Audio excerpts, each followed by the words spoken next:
Good evening! Welcome back to my channel, Charing.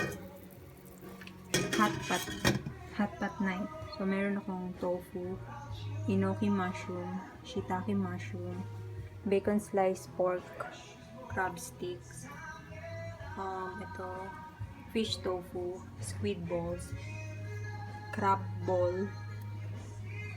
Ito, hindi ko alam kung ano to. Ito din, hindi ko alam. So, meron akong Baguio pechay, spinach, bok choy, at ito yung soup na pork bone broth. Ayan siya. Cheese. Una ko palang nilagay yung pork kasi matagal siyang maluto. Tapos, antayin lang natin siyang mag-boil. Tapos, ina-next natin yung mushroom. Tapos, kahit ano na dyan. Tapos, last na yung gulay. Hey, yun o. Boiling na siya. So, ilalagay ko na kahit alin dito. Ayan, boiling na ulit siya. Ay, charot, hindi pa pala. Konti. So, nakalimutan kong sabihin na naglalagay ako ng glass noodles para yung ayaw kumain ng rice. Pwedeng noodles, tsaka mga balls, mushroom naman. Tapos, yun. Perfect na yun. Ayan, boiling na ulit siya. Time to put gulay. This one. Kamayin mo na lang para masarap. Charing.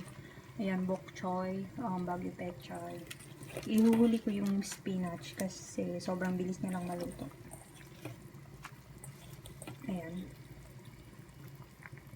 Ayan, boiling na ulit siya. So, ilalagay ko na yung spinach.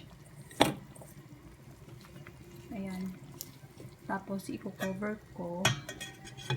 Tapos, i-off na. Tapos, maluluto na siya dyan. Ayan.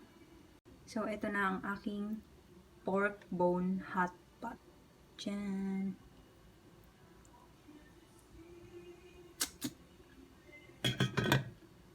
Meron din pala akong dipping sauce para sa mga balls, sa gulay, sa noodles, sa pork, tsaka sa mushrooms.